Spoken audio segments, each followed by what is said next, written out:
Assalamualaikum. Kembali lagi bersama kabar Indonesiaku.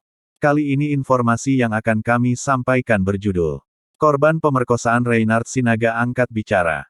Jakarta, seorang korban Reinhard Sinaga, warga Indonesia yang dinyatakan bersalah dalam kasus yang digambarkan sebagai kasus perkosaan terbesar di Inggris, memutuskan membuka identitas dan angkat bicara mengenai pengalaman buruk dan menakutkan saat mendapati bahwa dirinya telah diserang oleh predator seksual.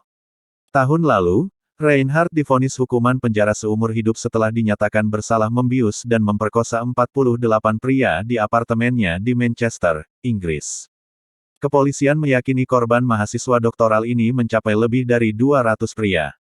Daniel, korban Reinhard yang pertama kali membuka identitasnya, mengaku dirinya tidak ingat apa-apa ketika siuman di apartemen Reinhard. Baru ketika detektif dari kepolisian Manchester Raya memperlihatkan foto-foto serangan Reinhard 2 tahun lalu, dia menyadari dirinya telah diperkosa. Mengerikan melihat diri saya begitu rapuh dalam foto-foto yang diabadikan orang lain, ujarnya. Anda bisa melihat saya dalam keadaan koma, saya tampak seperti sudah meninggal. Setelah dinyatakan bersalah dalam 159 kasus perkosaan dan serangan seksual terhadap 48 korban pria, selama rentang waktu 2,5 tahun dari tanggal 1 Januari tahun 2015 sampai tanggal 2 Juni tahun 2017. Hakim Suzanne Goddard dalam putusannya pada Senin tanggal 6 Januari tahun 20, menggambarkan Reinhard sebagai predator seksual setan, yang tidak akan pernah aman untuk dibebaskan. Dalam catatan pengadilan terungkap bahwa pria berusia 38 tahun itu, membuntuti calon korban yang terpisah dari teman-temannya saat berhura-hura pada malam hari. Reinhard kemudian menggiring calon korbannya ke apartemennya di Jalan Princes, kota Manchester. Berbicara kepada BBC Two dalam dokumenter bertajuk Catching a Predator, Daniel mengatakan dirinya memutuskan angkat bicara untuk membantu para korban Reinhard. Untuk bisa bicara sebagai pria bahwa saya telah diperkosa adalah hal yang sangat sulit, kata Daniel. Membuat saya begitu rapuh. Awal menjadi korban. Daniel menjadi korban ketika dirinya sedang merayakan ulang tahunnya bersama teman-temannya pada 2015. Dia terpisah ketika mereka pergi menumpang taksi ke rumah masing-masing. Saya perlu ke toilet jadi saya pergi ke sebuah gang. Saya tidak ingat apa-apa setelah itu, paparnya. Pagi harinya dia bangun di sofa berpakaian lengkap, merasa pusing dan tidak ingat apa-apa. Lalu saya melihat ada kaki orang sedang berjalan dan saya hanya mematung, ujar Daniel. Kemudian mereka meninggalkan ruangan. Saya langsung bangkit dan lari keluar.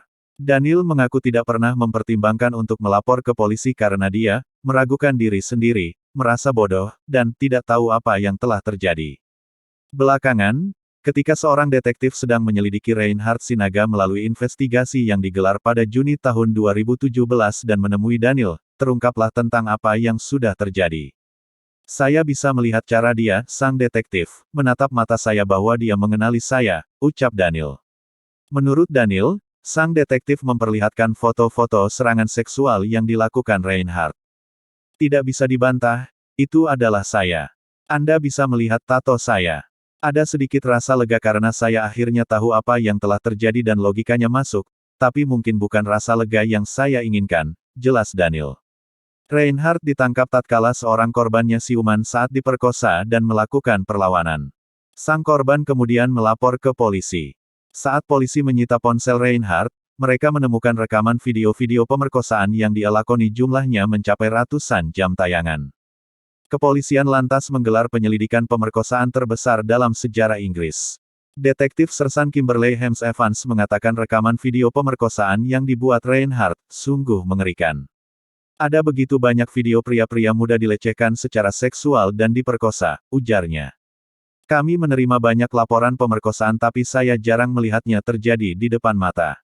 Detektif Sersan Hames Evans harus menjelajah ke pelosok negeri, bahkan luar negeri, guna memberitahu orang-orang apa yang dilakukan Reinhard kepada mereka. Tiba-tiba mereka terdiam dan saya bisa melihat wajah mereka langsung berubah. Wajah mereka seolah mengatakan, "Ya Tuhan," paparnya. Dan saya tahu bahwa dengan memberikan informasi ini, saya telah merusak hidup seseorang dan saya bisa melihatnya. Detektif Dorothy Orr mengatakan berbagai rekaman video yang dibuat Reinhard, mengejutkan, dan mengerikan, khususnya karena korban tidak berdaya. Tatkala seseorang memanfaatkan orang lain ketika mereka sakit secara fisik dan muntah-muntah, itu hal yang menjijikkan, kata dia.